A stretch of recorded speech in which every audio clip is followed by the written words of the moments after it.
Hello and welcome into Orange Press Pass at the half alongside Matt Liberman and Matt Wieselthier. I'm Nick Dugan. 21-14, Syracuse trails Florida State down in Doak Campbell Stadium. Guys, your initial reactions from that first half of play? Well, Nick, Cam Akers is really good at football. That's all I have to say about it. Yeah, and just there's some weird plays that happen, especially the fourth down that we just saw. About a minute left, and all of a sudden, balls tipped around all over the place. Yeah, this game's been a little wacky. A chance for an interception, a chance for a first down, and then neither of those two happened. Let's take a look at the stats going into this one. 234 total yards to just 210 from Florida State. Guys, what else sticks out to you here from that first half? It's really the rushing yards. You're talking about Syracuse, 73 rushing yards, despite the fact that Eric Dungey out for a good portion of that first half.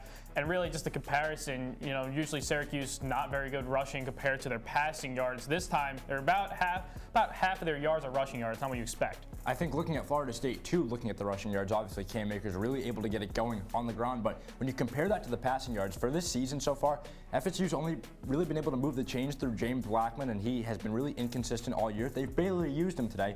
Won a 51-yard touchdown, and that was the story of the first quarter. Yeah, it's been ground and pound for the Seminoles so far today. But guys, for the Orange fans, a scary moment. Eric Dungey going out of this game in that first quarter with a right ankle injury. He has returned, but what was the impact when he did go out for that stretch of time there? I really don't think that there was that great of an impact. When you look at it, I mean, Eric Dungey, he went out, Zach Mahoney came in, and he completed the passes that he was supposed to. He didn't do a great job, but he didn't really mess anything up. He almost threw an interception, but that was also a tip ball, so that can go either way. He was only in for a brief amount of time, and during that time, I mean, FSU got it going, but it wasn't like Syracuse really stalled.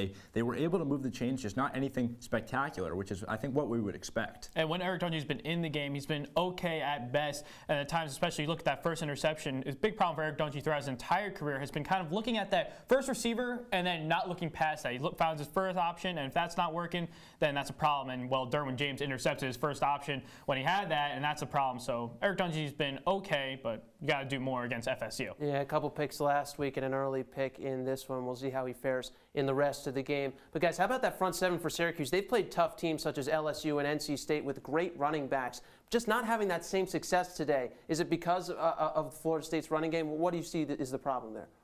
Well, I think the big problem is that they're really not as good as we thought. Travis Homer, when he played Syracuse a couple weeks ago, ran for 95 yards. They've had a couple players run for over 100 yards. And really, the front seven's been really good at pass rush. That's what they've been so good at. Running backs have had their way at times, especially with large rushes. So really, they've been up and down. I think that's the thing we're noticing in this game. Well, I would actually disagree with you. I think that they've done a great job against the rush as well. I mean, when you look at the game against LSU, Darius Geis only 14 yards on the ground.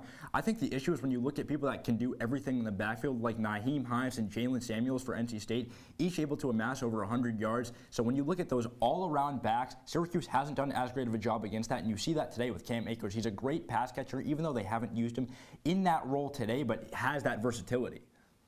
Yeah, guys, Cam Akers has just been absolutely tearing it up in this first half. All right, now it's time to get to predictions. Matt, when this next half of play ends, Syracuse come out on top, or does Florida State get its first win at home this season? I think SU does come out on top. When you look at the second quarter, a high-scoring affair all around. Both teams really able to get it going, but when you look at it overall, FSU has not been a great second-half team all season long, where SU has, and I think that that's what it's going to come down to. Once it gets down to a close game and the FSU can't go to Cam Akers on every single play and they have to go to Blackman, I don't know if he's consistent enough to really carry the Seminoles to the win. Yeah, well, if you look at the screen right now, you can see you told us the score before. It could be 42-37. You're right on the score.